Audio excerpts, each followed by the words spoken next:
करे बताए वो कितना सामर्थ्य है, वो कैसा प्रेमी प्रभु है। आइए सब अपने शब्दों के द्वारा उसकी सामर्थ को वर्णन करें, अपने शब्दों के द्वारा उसके प्रेम के बारे में बताएं।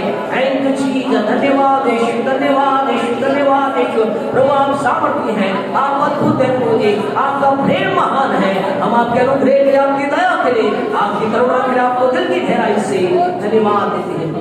Thank you Jesus, thank you Holi spirit, thank you father. धन्यवाद पिता परमेश्वर, धन्यवाद प्रवेश, धन्यवाद पवित्र आत्मा, आप ही को धन्यवाद यीशु के नाम से, आमीन आमीन। Praise the lord, praise the Lord.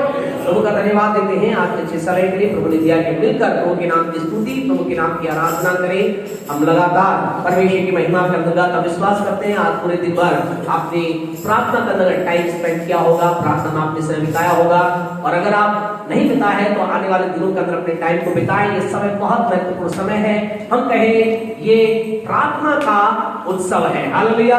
ये प्रार्थना का त्योहार है, प्रार्थना का त्योहार है। इसलिए इस समय को ऐसा नहीं कि केवल 40 दिन, लेकिन हम कहते हैं कभी कभी हमारे पास ऐसा टाइम आता है, कभी कभी हमारे जीवन में ऐसा अवसर होता है कि कई बड़ी भीड़, लाखों हजार लोग प्रार्थना में जुड़ते हैं। उस समय इसी होता है आपके मेरे लिए आसान प्रार्थना करना। इस समय जब पूरा वर्ल्ड, पूरा संसार इस समय के अंदर प्रार्थना के साथ अपने आप को प्रभु की उपस्थिति में रखे हैं, कोई उपवास के साथ है, कोई बिना उपवास के हैं, लेकिन इस समय पूरा वर्ल्ड परमेश्वर की उपस्थिति में प्रार्थना के साथ आपसे कहना चाहते हैं, don't miss this super blessed time. ये आशीष का समय है। इस आशीष के समय को ग्रैब करें, इस आशीष के समय की आशीष को प्राप्त करें। हम नहीं जानते परमेश्वर कब ऐसा समय, कब मेरे आपके जीवन लाए, लेकिन अभी हमारे जीवन में समय है। हम इस समय का क्या करें, फायदा उठाएं, आशीष को प्राप्त करें। जो भी आपकी बिजी लाइफ है, उस बिजी लाइफ के अंदर से बिजी टाइम में से टाइम निकालने का प्रयास करें, प्रभु के लिए समय व्यतीत कर सके। आप जितने लोग यहाँ आए हैं,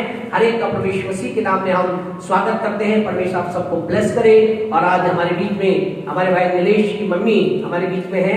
हमारे आंटी जी किधर बैठी है? आंटी जी पीछे पीछे पीछे है। तो भाई की मम्मी आंटी का परमेश्वर के नाम में हम स्वागत करते हैं। Thank you so much. और जो आप लोग आते रहते हैं, आप सबका भी यीशु के नाम में स्वागत है। परमेश्वर आप सबको ब्लेस करे। हम जल्दी से ज्यादा इधर उधर की बातें ना करते हुए मैं जल्दी से परमेश्वर के वचन की ओर हम चलेंगे। उपवास प्रार्थना, आज का दिन क्या किसने बनाया है? यहोवा ने बनाया। हमें क्या होना है? आनंदित होना है। तो याद रखें, हम उपवास प्रार्थना में भी आनंदित हो। उपवास प्रार्थना कोई दुख की बात नहीं है। कई बार कई लोग समझते हैं क्या करें, उपवास है, हमें बिना खाने रहना पड़ेगा। नहीं, आपसे कहना चाहते हैं कि देखो सर थोड़ा शेयर कर, थैंक यू। तो इस समय के अंदर हम क्या करें, 5-7 एक्स्ट्रा निकाल दीजिए। तो इस समय के अंदर हम क्या करें कि हम जब परमेश्वर ने हमें ये समय दिया है, उत्सव, ये क्या है? हमने कहा ये क्या है? प्रार्थना का एक उत्सव है, एक माहौल चल रहा है। तो हम इस समय का दिन बात को याद रखें, आज का दिन यहोवा ने बनाया है, हम इसमें आनंदित हो। इस उपवास के समय के अंदर आनंद को मनाएं। और आपसे कहना चाहते हैं, इस टाइम पीरियड के अंदर आप बड़ी आशीष को प्राप्त करने जा रहे हैं। बड़ी आशीष को आप देखेंगे, एक सामर्थ्य आशीष आपकी जीवन में आएगी जब प्रार्थना के साथ आप परमेश्वर की उपस्थिति में बैठे हैं, जब प्रार्थना के साथ आप परिवार के रूप में बैठे हैं, प्रार्थना के साथ आपके अगुआ प्रभु की उपस्थिति में बैठा है। आपसे कहना चाहते हैं, something great is going to happen. कुछ अद्भुत होने वाला है, सामर्थ्य होने वाला है, परमेश्वर कुछ कार्य करने वाला है, क्योंकि परमेश्वर के साथ बिताया हुआ समय व्यर्थ नहीं होता है। इसलिए इस बात को याद रखें, ये समय महत्वपूर्ण समय है। सारी बातों को घटाकर प्रार्थना के अंदर अपने आप को दे। परमेश्वर प्रार्थना, उपवास, हम बहुत सी बातों को उपवास प्रार्थना में देखेंगे। आज हम छोटी शुरुआत आपके जीवन के अंदर करना चाहते हैं। उपवास प्रार्थना क्या करती है? What is the role of the fasting and prayer in our life? हमारे जीवन में प्रार्थना उपवास का क्या रोल है, क्या महत्व है? प्यारे परमेश्वर, वो कई बार हमें प्रार्थना उपवास के महत्व को नहीं समझने के कारण से हम क्या सोचते हैं, कई बार ऐसा सोचा जाता है ये उपवास है, प्रार्थना क्या है? एक रिचुअल है, यानी कि रीति रिवाज है। चलो सब कर रहे हैं तो हमें भी करना है। लेकिन आपसे कहना चाहते हैं ये रीति रिवाज नहीं है, ये कुछ ऐसी एक आत्मिक बात है जिसके द्वारा हम अपने जीवन में आशीष को प्राप्त करते हैं। तो प्रार्थना उपवास क्या करती है? जैसे हमने पहले बताया, उपवास का मतलब है परमेश्वर की उपस्थिति में वास करना, living in the presence of God, spending our time in the presence of God, अपना समय परमेश्वर की उपस्थिति में बिताना, वो है it's called real fasting start from the presence of God. वास्तविक उपवास प्रारंभ होता है परमेश्वर की उपस्थिति से। जब आप अपने आप को परमेश्वर की उपस्थिति अलग करते हैं, फिर हम क्या करते हैं, खाना क्या करता है, हम ये कहते हैं मैं परमेश्वर की उपस्थिति के लिए जाने के लिए मेरे जीवन में क्या कर रहा है, ये खाना रुकावट है, मैं इसे दूर करूंगा। लेकिन मैं क्या करूंगा, I will enter into the presence of God. मैं परमेश्वर की उपस्थिति में प्रवेश करूंगा, मैं परमेश्वर की उपस्थिति में जाऊंगा। और इसकी उपस्थिति में अगर खाना मेरे लिए रुकावट है, अगर भोजन मेरे लिए रुकावट का कारण बन गया, खेल मेरे लिए रुकावट का कारण बन रहा है, टीवी मेरे लिए रुकावट का कारण बन रहा है, इंटरनेट मेरे लिए रुकावट का कारण बन रहा है, मैं उसको हटाऊंगा और क्या करूंगा, anyhow I will enter into the presence of God। कुछ भी हो जाए मैं परमेश्वर की उपस्थिति में प्रवेश करूंगा। ये है वास्तविकता के अंदर उपवास। और आपसे कहना, जब आप इस मनोविज्ञान, इस धारणा के साथ हम इस उपवास काल में अपने समय बिताएंगे, आप अद्भुत आशीष को देखेंगे, आप परमेश्वर के कार्य को देखेंगे, आप परमेश्वर की सामर्थ को देखेंगे। हमारी ये प्रार्थना है इस उपवास के दौरान आप में से प्रत्येक जन अपने घर में, आपके हर एक जगह पर परमेश्वर की गहरी उपस्थिति महसूस करने पाए। ऐसा होने वाला है, आमीन, ऐसा ही होगा। तो उपवास प्रार्थना का सबसे पहला उपवास हमने कहा परमेश्वर की उपस्थिति के अंदर वास करना। तो इसका पहला स्टेप जो है, पहला जो बात है वो क्या है, उपवास के अंतर्गत हम क्या करते हैं, इनके प्रार्थना से हम क्या करते हैं, स्वयं को परमेश्वर के लिए तैयार करते हैं। हम प्रार्थना के द्वारा क्या करते हैं, पहला काम याद रखें, उपवास के द्वारा या उपवास प्रार्थना के द्वारा हमारा पहला वर्क क्या होता है, we prepare ourselves for God। हम अपने आप को परमेश्वर के लिए तैयार कर देंगे। वचन के साथ हम शुरुआत करेंगे मत्ती रचित सुसमाचार, बुक ऑफ मैथ्यू चैप्टर 26 मेहरबानी से मत्ती रचित सुसमाचार उसका 26वां अध्याय निकालें जल्दी से, और उसकी एक वचन को हम पढ़ करके आगे बढ़ेंगे। हमारे साथ कोई पढ़े उसकी 41वें आयत को पढ़े, 41 मैथ्यू 26:41। जागते रहो, प्रार्थना करते रहो, परीक्षा में ना पड़ो, आत्मा तो तैयार है परंतु शरीर दुर्बल है। आपसे कहना चाहते हैं आत्मा, आवर स्पिरिट इज रेडी, हमारी आत्मा तैयार है। जिस दिन हम हमारे हृदय को परमेश्वर के लिए खोलते हैं, अपना जीवन यीशु के लिए खोलते हैं, हमारी आत्मा क्या होती है, तैयार हो जाती है। लेकिन परमेश्वर ने क्या लिखा है, शरीर तो दुर्बल है। आपसे कहना चाहते हैं ये शरीर जो दुर्बल है, हम प्रार्थना के द्वारा क्या करते हैं, इस जो शरीर जो हमारा दुर्बल है इसे भी ताकतवर बनाते हैं, इसे इस रीति से तैयार करते हैं कि परमेश्वर की बातों के लिए तैयार हो जाए। प्यारे परमेश्वर, आपसे कहना चाहते हैं आज आपका मेरा जो शत्रु है, शैतान के बाद जो हमारा दूसरा सबसे बड़ा शत्रु कौन है, हमारा स्वयं का शरीर। हमारा स्वयं का शरीर हमारा शत्रु है। ये शरीर क्या करता है, आज बहुत से लोगों के जीवन के अंदर शरीर उनके जीवन का सबसे बड़ा शत्रु बन चुका है। और शरीर क्या कर रहा है, परमेश्वर की बातों के लिए तैयार नहीं है, परमेश्वर की बातों के लिए उसका शरीर तैयार नहीं है। आत्मा तो चाहती है। आप में से कई लोग हैं, क्या आप उपवास करना चाहते हैं, आप क्या कहेंगे, हाँ पास्टर साहब चाहते हैं। क्या आप प्रार्थना करना चाहते हैं, आप कहेंगे हाँ पास्टर साहब हम चाहते हैं। कई लोग कहते हैं पास्टर साहब क्या कर, मेरी इच्छा होती है कई बार मैं घंटों घंटों प्रार्थना करूं, लेकिन कर नहीं पाते, कर नहीं पाते। हम में से 99% या लोग कहेंगे हाँ हम प्रार्थना चाहते हैं, अभी हमारा इच्छा ये हो रही है क्या हम क्या करें, आज पूरी रात हम प्रार्थना करें। इच्छा हमारी ऐसी, जब हम आत्मिक बातों को सुनते हैं हमारी इच्छा ऐसी होती है, हम प्रार्थना करेंगे, दिन रात दुआ करेंगे, लेकिन व्यक्ति कर नहीं पाता है। Reason, what is the reason? Reason behind it that the body, शरीर, फ्लैश, जो हमारा शरीर है वो उस रीति परमेश्वर की बातों के लिए तैयार नहीं होता है। और प्रार्थना उपवास क्या करती है, प्रार्थना उपवास आपके मेरे जीवन को इस रीति से तैयार करती है कि हम परमेश्वर की बातों के ललायक हो जाते हैं। फिर हमें नींद भी आती है तो हम क्या कहते हैं, हमें कहते हैं नहीं मैं नींद के ऊपर हावी होकर के मैं प्रार्थना करूंगा। भूख भी लगती तो हम कहते नहीं मैं पहले प्रार्थना करूंगा उसके बाद खाना खाऊंगा। हमारी बॉडी को हमारी प्रार्थना उपवास के आपसे कहना चाहते हैं, अपने आप में ये कहना बंद करें मैं प्रार्थना नहीं कर सकता, लेकिन आप ये कहना चालू करें मैं कर सकता हूं। आपसे कहें जो ही आप प्रार्थना के लिए अपने आप को बोलेंगे और फिर आप एक स्टेप बनाएंगे, your body will be under, आपका जो शरीर होगा नीचे हो जाएगा। लेकिन सवाल क्या है, पहला ही व्यक्ति मान लेता है। इस बात को हमें समझना है, परमेश्वर का पवित्र वचन बताता है, इस बात को हमें समझना है। उपवास प्रार्थना क्या करती है, हमारे शरीर को तैयार करती है परमेश्वर की बातों के लिए। शरीर को क्यों तैयार करना जरूरी है, यहाँ हमने पहली आयत को देखा, 26-41 का हम देखा। एक और वचन को देखिए मेहरबानी से हमारे साथ, book of John chapter 6, book of John chapter 6, यूहन्ना रचित सुसमाचार उसका 6वां अध्याय है, उसकी 63 वर्ष को पढ़े, 63 वर्ष को पढ़े।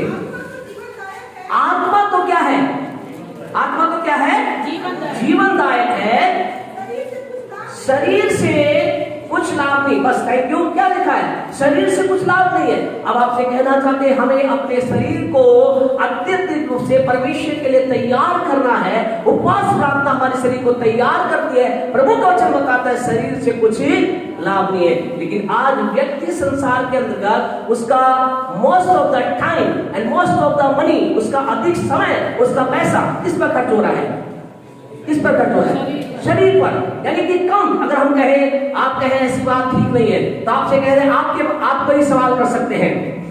सवाल आपसे ये, तो आपके हाथ में कितने का मोबाइल है और कितने की मोबाइल है, ना पता चल जाएगा हम कहाँ, हमारा मनी कहाँ ज्यादा हो रहा है। हमारी बाइबल क्या होगी, गिफ्ट मिल जाए तो बढ़िया है, फ्री मिल जाए तो बढ़िया है। हम देखते ऐसी बात नहीं, अच्छी बात है ना, ठीक है। एक ही बाइबल है, चल रही है सालों से। अब मोबाइल अपग्रेड होना चाहिए, न्यू वर्जन आना चाहिए, है ना, नया वाला आना चाहिए, अच्छी बात है। हम कह परमेश्वर आप में से प्रत्येक को आईफोन, A-फोन, 2 फोन जो भी है सबसे हायर लेवल के अंदर आपको लेकर चले। बट हमारे जीवन के अंदर इस बात को समझना है कि किस चीजों के अंतर्गत हम अपने आप को इन्वॉल्व करके रखें। प्रवचन क्या कहता है, आत्मा तो जीवनदायक है, नहीं 33, आत्मा तो जीवनदायक है और शरीर से कुछ लाभ नहीं है, कुछ लाभ इस शरीर से नहीं है। और प्यारे परमेश्वर लोगों, ये शरीर जिससे कोई लाभ नहीं है, फिर भी यह शरीर क्या कर रहा है, पूरी तरह से हमें आत्मा से अलग कर रहा है। तो अब इससे हम कैसे इस शरीर के ऊपर जय पाएंगे, उसका फर्स्ट स्टेप है, we have to enter into the presence of God. हमें परमेश्वर की उपस्थिति में, अर्थात we have to do pray, आपको मुझे प्रार्थना करना है। आपसे कहता है प्रार्थना हमें क्या करती है, हमारे शरीर को परमेश्वर के लिए तैयार करती है। प्रभु का वचन शरीर के बारे में क्या कहता है, जल्दी से एक वचन और निकाले, रोमियो के पत्री उसका 8वां अध्याय उसकी 6वीं आयत को पढ़े जल्दी से। रोमियो 8:6, शरीर पर मन लगाना तो क्या कह रहा है वचन, तो वो कह रहा है इस पर मन लगाना तो क्या है, मृत्यु है। इसके ऊपर मन ना लगाए, शरीर के ऊपर हमें मन नहीं लगाना है। और शरीर पर मन कैसे हटेगा, उसके लिए हम आपको बता रहे हैं, हमें अपने आप को प्रार्थना में देना है। शरीर पर मन लगाना तो क्या है, मृत्यु है। आज कई लोगों के जीवन के अंदर समस्या ये है, उनका ज्यादातर ध्यान, उनका संपूर्ण ध्यान, उनका क्वालिटी टाइम कहाँ जा रहा है, शरीर पर है। और इस कारण से उनके जीवन में क्या है, मृत्यु है।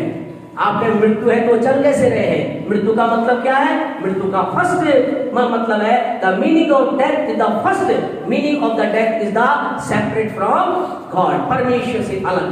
आज वो क्या है, परमेश्वर से अलग है, परमेश्वर के साथ कोई कनेक्शन नहीं है।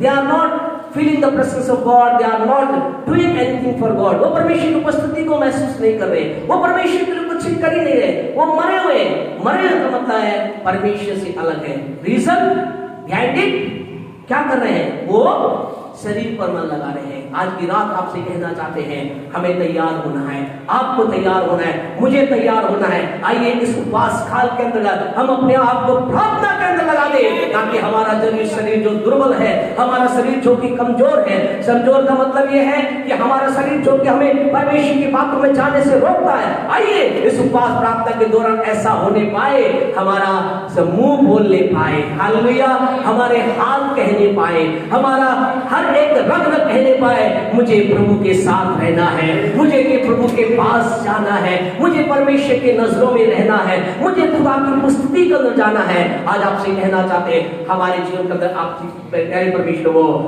Our main goal must be in this fast, इस फास्ट के अंदर हमारा मेन लक्ष्य हो जाए, मेरा रग कहने पाए, मुझे खुदा के लिए जीना है, मुझे परमेश्वर के लिए जीना है। आपके हाथ कहने पाए, मैं अगर इन हाथों को उठाऊंगा, इन हाथों को तो कुछ करूंगा, परमेश्वर की महिमा के लिए करूंगा। आपसे कहना चाह हमारा खुदा ऐसा करने के लिए हमें चाहता है। क्या लिखा है रोमियो 8:6 के अंदर, शरीर पर मन लगाना तो मृत्यु है। आज कई लोग मृत्यु का मतलब बताया। पहला meaning of the death is separate from God, परमेश्वर से अलग है। दूसरा मृत्यु का मतलब है उनके जीवन के अंतर्गत चीजें मरी हुई हैं, उनके काम मरे हुए हैं, यानी बिजनेस मरा हुआ है, पढ़ाई के क्षेत्र में निराशा है, जीवन के हर एक क्षेत्र में। मृत्यु का मतलब क्या है? मृत्यु का the second meaning of the death is the failure, असफल है, कहीं उन्हें सफलता नहीं मिलती, प्रयास कर रहे हैं, भरसक प्रयास कर रहे हैं, खूब काम करते हैं, सफलता नहीं। मृत्यु उनके जीवन में राज्य कर रही है और इसका कारण शरीर की बातें, शरीर के ऊपर मन लगाया जा रहा है। प्यारे परमेश्वर को आज की शाम आइए हम इस उपवास के दौरान, जैसा हमने कहा, पहला हमारा काम है हम अपना शरीर परमेश्वर के लिए तैयार होने पाए, आपका शरीर परमेश्वर की बातों के लिए तैयार होने पाए। अगला शरीर के बारे में प्रवचन क्या कहता है? रोमियो 8:7 पढ़े, रोमन्स 8:7। क्योंकि शरीर पर मन लगाना तो परमेश्वर से बैर रखना है, परमेश्वर से बैर रखना है, परमेश्वर से बैर रखना है। आप सोच सकते हैं कि एक व्यक्ति जब शरीर के ऊपर मन लगाता है, शरीर की बातों के अंदर अपने आप को इन्वॉल्व कर देता है, शरीर की बातों में अपने आप को डाल देता है, वो क्या करता है? क्या कहता है प्रवचन? परमेश्वर का वचन कहता है वो शरीर पर बैर मन लगाना तो परमेश्वर से बैर रखना है, परमेश्वर से बैर। इंग्लिश में क्या लिखा है? In English Daniel sir, can you read out please English? You have anyone have English? Enemy against God, against God, यानी परमेश्वर के विरुद्ध, यानी परमेश्वर का शत्रुता, परमेश्वर से शत्रुता मोल ले रहे हैं। सोचे एक व्यक्ति परमेश्वर से शत्रुता ले रहा है, परमेश्वर को अपना शत्रु बना रहा है, फिर क्या हो सकता है उसका? जिसका शत्रु ही खुदा हो जाए, क्या उसे कोई बचा सकता है? कोई बचा सकता है क्या? उसे दुनिया की कोई ताकत नहीं बचा सकती।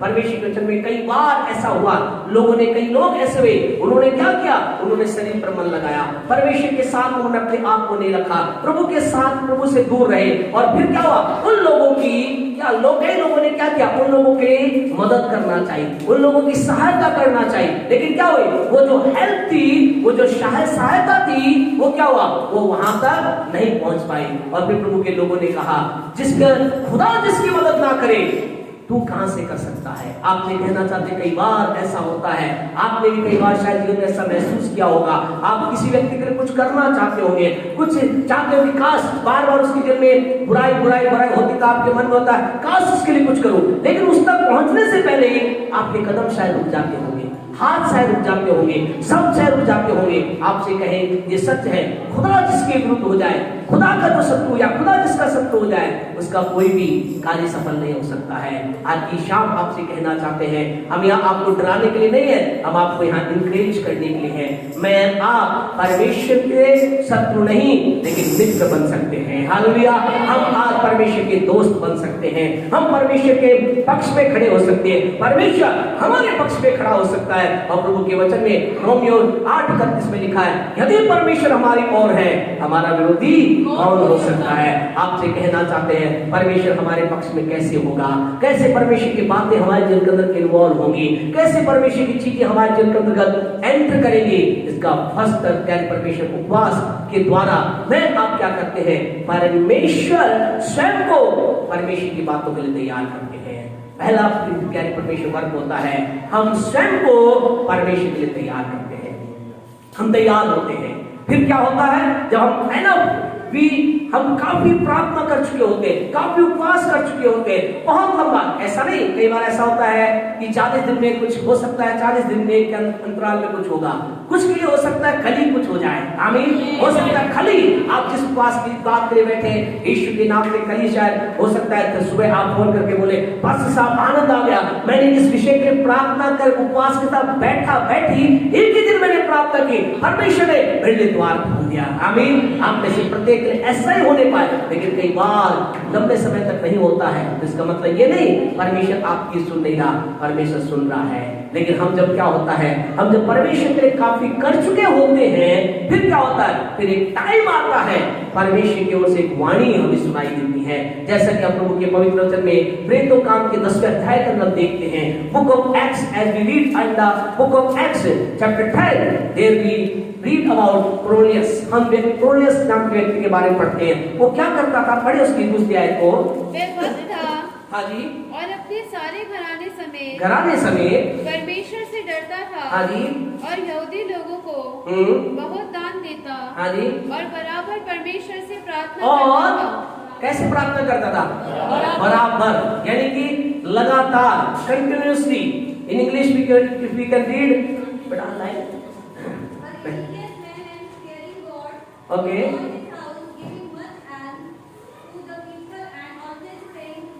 Always praying to God. They has written always, और एक अनुवाद में लिखा है continuously in the prayer, लगातार प्रार्थना कर अपने आप को बनाए रखा, बराबर प्रार्थना बनाए रखता था। और क्या हुआ, एक दिन हम इसको जानते हैं, जब वो लगातार करता रहा, एक दिन ऐसा हुआ, वो प्रार्थना में था, ऐसा लिखा है, स्वर्गदूत उसके पास आया और उस स्वर्गदूत ने क्या कहा, उस स्वर्गदूत ने उससे कहा कि क्या कहा, कि पढ़े तो क्या है को, उसने उसे ध्यान से देखा। हाँ जी, हाँ ठीक है, कहा, हे प्रभु क्या है, हे प्रभु क्या है।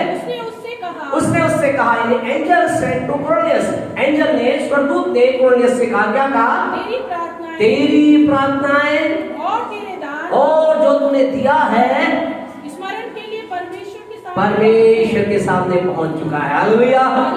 Reach unto the place of God, परमेश्वर के स्थान पर, in front of God, परमेश्वर के सामने वो चीज पहुंच चुकी है। यानी कि अब तेरा उत्तर आ रहा है, अब तेरा सॉल्यूशन आ रहा है, अब तेरे लिए कार्य होने जा रहा है। तूने काफी कर लिया। आपसे कहना चाहते खुदा के लोगों, first by the fasting and prayer we prepare ourselves for God's work। हम अपने आप को परमेश्वर के काम के लिए, परमेश्वर की बातों के लिए तैयार करते हैं। परमेश्वर के पास बहुत कुछ है। आपसे कहना चाहता, जो कुछ मैंने आपने अभी पाया है उससे कहीं ज्यादा परमेश्वर के पास है। एक बार परमेश्वर के दास ने, जैसा पहले कई बार हमने बताया, एक प्रभु के सेवक ने एक दर्शन देखा, स्वर्ग में एक दर्शन देखा, और स्वर्ग में दर्शन देखता गया, अलग अलग कमरे में गया, और जिस कमरे में गया उसने क्या देखा, कुछ गिफ्ट पेपर के अंदर कुछ चीजें लिपटी हुई पड़ी थी, लिपटी हुई थी। हर रूम के अंदर एक एक चीज कुछ थी, और उन रूम के बाद अलग अलग व्यक्तियों का नाम लिखा हुआ था। प्रभु के सेवक ने पूछा, ये क्या है, इस व्यक्ति का नाम है इसके अंदर, ये क्या है। उसने कहा, ये वो सारी चीजें हैं जो मैंने इस व्यक्ति के लिए तैयार की थी, लेकिन इसने क्लेम नहीं की, इसने मांगी नहीं। अब क्या है, ये यहाँ रिमेन है, यहाँ रखी हुई है। आपसे कहना, जब खुदा के पास आपके मेरे लिए ब्लेसिंगों की, आशीषों की वर्षा है, हमने उसके पास हमारे लिए सब कुछ है। पिछले दिनों के अंदर हम एक वीडियो को देख रहे थे, और वहां पर वो जो वीडियो के हेडिंग थी, माइटी मैन ऑफ गॉड, उसका परमेश्वर के महान सामर्थी लोगों के बारे में था। और उसमें देखकर अचंभा हुआ, ऐसे खुदा अपने लोगों को यूज कर रहा है। और वो उस वीडियो के अंदर वो दिखाया जा रहा था, एक प्रभु के सेवक, उसने प्रार्थना की, पांव भरने लगा, लाइव, ऐसा नहीं प्रार्थना की 10 दिन बाद, लाइव। उसने कहा, यीशु के नाम से, यीशु के नाम, जो धीरे धीरे क्या पैर बढ़ने लगा, कैंसर गायब हो गया। और एक तो गजब, उसने एक प्रभु के सेवक ने प्रार्थना की, मैं उसने कहा, परमेश्वर मैं यहाँ दुआ करता हूँ, तेरी आग आए, बकायदा फ्रेश देखने में क्या हो गया, आग का बाउंड्री वहां लाखों की भीड़ के ऊपर आ गया। आपसे कहना चाह, हमारा खुदा वो सब कुछ करने के लिए तैयार है जो हम मांगेंगे, जो मैं मांगूंगा आप मांगेंगे, हमारा परमेश्वर सब कुछ देने के लिए तैयार है। परमेश्वर के पास बहुत कुछ है, लेकिन हम तैयार नहीं हो पाते। आइए इन 40 days, इन 40 दिनों के अंदर, हर दिन के अंदर हम अपने आप को क्या करें, प्रार्थना के अंदर ऐसा तैयार कर ले, जो कुछ प्रभु ने हमारे लिए रखा है उस सब चीजों को प्राप्त करें। परमेश्वर के वचन में यिर्मयाह 29:11 के अंदर लिखा है, यिर्मयाह 29:11 से यहोवा की वाणी है कि जो कल्पनाएं मैं तेरे विषय में करता हूँ वो कुशल की है, लाभ की है, हानि की नहीं। उसने बहुत सी प्लान, बहुत सी अच्छी चीज होते हैं आपके लिए मैंने बना रखी है। आइए हम अपने आप को तैयार करें इन दिनों के अंतर्गत, हम अपने आप को परमेश्वर के लिए तैयार करें। प्रार्थना का पहला जो है यहाँ बोल करके बंद करेंगे प्यारे परमेश्वर के लोगों, आपसे कहना चाहूँ उपवास प्रार्थना नंबर 1 हमें क्या करती है? परमेश्वर की चीजों के लिए हमें तैयार करती है। क्या आप तैयार हैं? क्या आप तैयार होना चाहते हैं? तैयार हैं?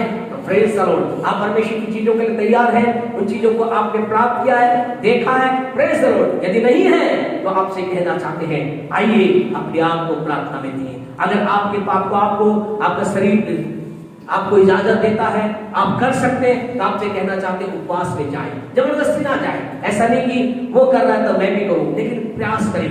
आपसे कहें हमें परमेश्वर से चीजों को प्राप्त करने के कई बार कुछ दुख में होकर जाना पड़ता है। शायद हो सकता है आप एक टाइम का नाश्ता छोड़ना आपके लिए बहुत मुश्किल होगा, लेकिन आपसे कह रहे हैं खुदा के लिए करके देखिए, परमेश्वर के लिए करके देखिए। कई ऐसे हमारे भाई बहन हैं जो मुश्किल है, टफ है, कठिन है, लेकिन आइए हम इन दिनों के अंदर प्रभु के सामने रखें। आप करना चाहते हैं तो आप हमें बोले, आप हमें फोन करके बोले पास्टर साहब मैं करना चाहूँ, मेरे लिए दुआ करें, हम आपके लिए प्रार्थना करेंगे। हम खुदा से दुआ करेंगे प्रभु इस भाई के जीवन में अनुग्रह कर, इस बहन के जीवन अनुग्रह कर, कि उपवास के साथ तेरी उपस्थिति में बैठ सके। और आपसे कहना चाहते हैं आप परमेश्वर के बड़े जन को देखने पाएंगे।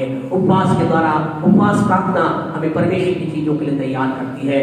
सेकंड, उपवास प्रार्थना क्या करती है प्यारे परमेश्वर वो प्रभु के वचन के अंतर्गत देखें तो बहुत सी बातों के अंतर्गत से एक ही बात हम कह सकते हैं, उपवास प्रार्थना के द्वारा हम जीवन के अंतर्गत हर एक समस्या पर जय प्राप्त कर सकते हैं। हर एक समस्या पर जय प्राप्त कर सकते हैं। घर जाकर नेहमिया के पहले अध्याय को पढ़ें, वहां ऐसा लिखा है जब नेहमिया को मालूम चला कि क्या है परमेश्वर के नगर यरूशलेम की क्या है, दीवार शहरपना टूटी, फाटक जले हुए, ऐसा लिखा। वो रो करके उपवास प्रार्थना करने लगा और कितने दिन में? ओनली 52 डेज, 52 दिन के अंतर्गत वो शहरपना, वो चीजें तैयार हो गई। आपसे कहना चाहते हैं असंभव बातें संभव हो जाती है जब परमेश्वर के लोग उपवास प्रार्थना बैठते हैं। When permission was impossible become possible when men of God or women of God enter or submit themselves into fast and pray। जब अपने आप को उपवास प्रार्थना करने डाल देते हैं,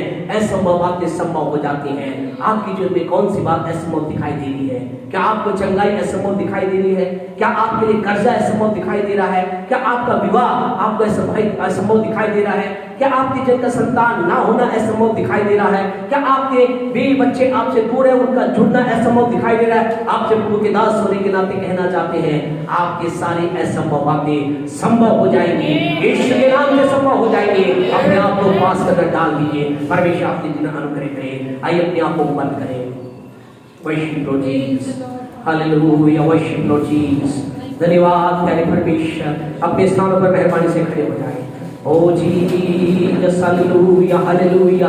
अब इस समय प्रार्थना करने का प्रवेश करने जा रहे हैं। हम बातों के लिए प्रार्थना करने जा रहे हैं। हम 5 से 7 मिनट में हमारी सभा को समाप्त करेंगे, लेकिन हम चाहते हैं कि इस समय के अंतर्गत जो पूरा वर्ल्ड इस समय उपवास प्रार्थना के साथ अपने आप को प्रभु के नजदीक लेकर आया हुआ है, आप क्या कर रहे हैं? क्या आपने एक निर्णय लिया है या आपने सोचा ठीक है ये तो हर साल आता है, हर साल लोग करते हैं, क्या जरूरत है? अगर you are taking it casually, आप इसे साधारण ले रहे हैं, you are missing, you are going to miss a great blessing. आप महान आशीष को मिस करने जा रहे हैं। आपसे कहना परमेश्वर का कोई भी कार्य साधारण नहीं होता है, परमेश्वर के लिए किया गया कोई भी कार्य साधारण नहीं होता है। ये उपवास प्रार्थना तो सबसे ऊपर है, ये आत्मिकता के हायर लेवल है। आत्मिकता के हायर लेवल में चलने के लिए ये पहली वो सीढ़ी है हमें ऊंचाई पर लेकर जाती है। इस समय क्या आपने निर्णय लिया है? नहीं लिया तो आज की रात आपसे कहना चाहते हैं, हम ये नहीं कह रहे कि उपवास का निर्णय लें, लेकिन कम से कम प्रार्थना का निर्णय लें। प्रभु की उपस्थिति के अंदर आ जाए। जो ही आप प्रार्थना करें अपने आप को देंगे यानी परमेश्वर आपसे कहना चाहते हैं आप परमेश्वर की बातों के लिए तैयार हो जाएंगे। You will prepare for the God's blessing and God's things. आप परमेश्वर की चीजों के लिए, परमेश्वर की आशीषों के लिए आप तैयार हो जाएंगे। आप अपने घर में परमेश्वर की आशीष को आप देखेंगे, आप अपने बच्चों परमेश्वर परमेश्वर की आशीष को देखेंगे, आप अपने पत्नी पर परमेश्वर की आशीष को देखेंगे, आप अपने पति परमेश्वर की आशीष को देखेंगे। मैं as a pastor I will see the God's blessing in the God's people. जैसे हम प्रभु का दास हूं, मैं परमेश्वर की आशीष को प्रभु के लोगों में देखूंगा, अपनी सेवकाई करने में देख नहीं पाऊंगा। आपसे कहना चाहते खुदा के लोगों, इन दोनों में परमेश्वर ने एक बड़ा आशीष का बंडल बना रखा है, एक बड़ा आशीष का बंडल तैयार है मेरे लिए, आपके लिए। लेकिन उसके लिए आपसे कहना चाहते वो एक ऐसे बैलून के अंदर है जिसके अंदर प्रार्थना का केवल प्रार्थना की सुई अगर उसके अंदर छुपा दी जाए और ब्लेसिंग का गुब्बारा फूट जाएगा। आपसे कहना चाहते इसके लिए आपको प्रार्थना में जाना है, इसके लिए मुझे प्रार्थना उपवास में जाना है। आइए हम परमेश्वर की उपस्थिति का निर्णय लें, खुदा से कहें। निर्णय नहीं ले सकते तो खुदा से कहें प्रभु मेरी मदद कर, पिता मेरी मदद कर। आपसे कहना चाहते हैं आपके टूटे परिवार को जुड़ते हुए आप देखेंगे। हम आत्मा महसूस कर रहे हैं अद्भुत काम परिवारों में हो रहा है, अद्भुत काम आपके काम में होने जा रहा है, अद्भुत काम सेवकाई का होने जा रहा है। और आपसे कहना चाहते हैं कलीसिया के अंदर आपने आज तक जो बढ़ोतरी नहीं देखी वो इस 40 दिनों तक देखने जा रहे हैं, अद्भुत कामों को देखने जा रहे हैं। विश्वास करते हैं तो बोले आमीन, विश्वास करते हैं तो बोले आमीन। हालेलुया। प्रभु का धन्यवाद करें, अपने हाथों को उठाकर धन्यवाद करें, अपने मुंह को खोलकर धन्यवाद करें। प्रभु से कहें धन्यवाद प्रभु, आप मुझे बड़ी आशीषें देने जा रहे हैं। आप धन्यवाद दें, अपने हाथों को उठाकर प्रभु का धन्यवाद दें। आपके लिए जो असंभव है परमेश्वर ने संभव बनाने जा रहा है। कोई जुबान चुप ना रहे, कोई मुंह बंद ना रहे, और every mouth will open in the name of the Lord। परमेश्वर के नाम से हर एक मुंह खुल जाए।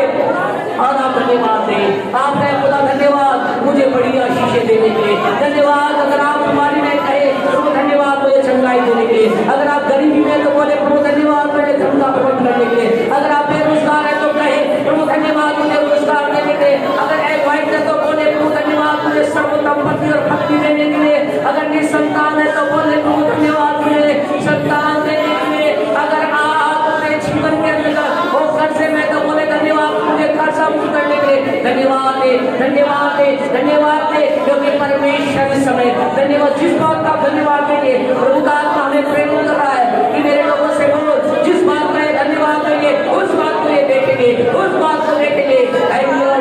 प्रभु हम धन्यवाद देते हैं सर्वोत्तम बिल्डिंग के लिए, प्रभु मैं धन्यवाद देता हूँ लाखों अरबों लोगों के लिए जो इस परिवार में तेरी महिमा करने जा रहे हैं। मैं धन्यवाद देता हूँ मुझे मेरे परमेश्वर मुझे व्यक्तिगत तौर से आलिशान मकान देने के लिए, धन्यवाद मुझे आलिशान गाड़ी के लिए, धन्यवाद मुझे धन के प्रभाव वर्षा के लिए। प्रभु मैं धन्यवाद देता हूँ मेरे जीवन में एक बड़े अभिषेक के लिए प्रभु, और मेरी शैडो में और मेरे शरीर के हर हिस्से में चंगाई के सामर्थ्य देने के लिए धन्यवाद, मेरे जीवन में छुटकारा के सामर्थ्य देने के लिए धन्यवाद। जब मैं लोगों पर हाथ रखूंगा लोग चंगे होंगे, मेरे हाथ में चंगाई के सामर्थ्य देने के लिए धन्यवाद, मेरे जीवन में तेरे अनुग्रह को देने के लिए धन्यवाद, मेरे जीवन में अपनी सामर्थ्य को देने के लिए धन्यवाद। आपको क्या चाहिए बोले कुछ खुदा दे रहा है, कुछ खुदा कुछ कर रहा है, बोले जो आप धन्यवाद देंगे खुदा वो करेगा, खुदा वो करेगा।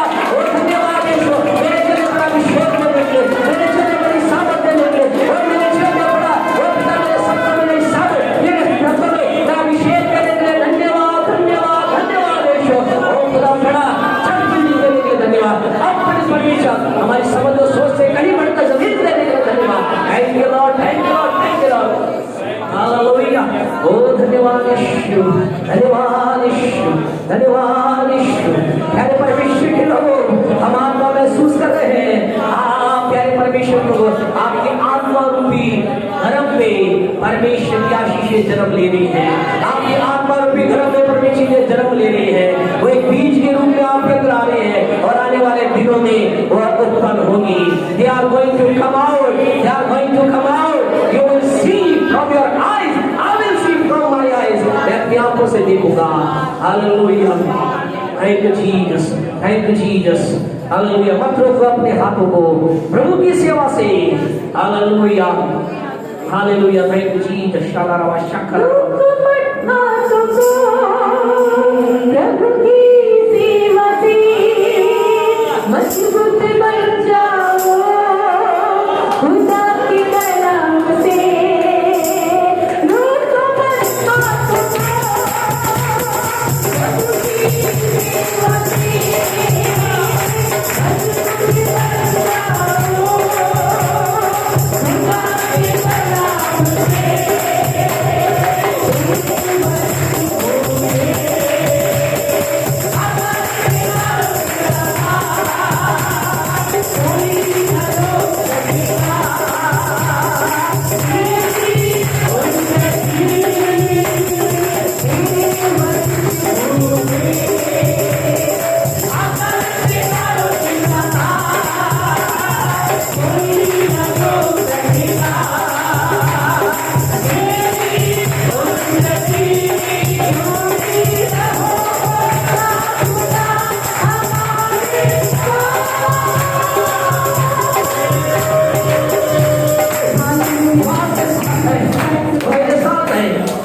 हमारी उन्नति को कोई नहीं रोक सकता।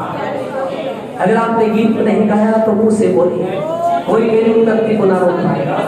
मुंह से बोलिए, बोले कहीं मेरी उन्नति को कोई रोक ना पाएगा, क्योंकि रहमत का खुदा मेरे साथ है, मेरे साथ है, मेरे साथ है। हालेलुया, ताली बजाकर खुदा की महिमा करें। आप मेरे साथ हैं।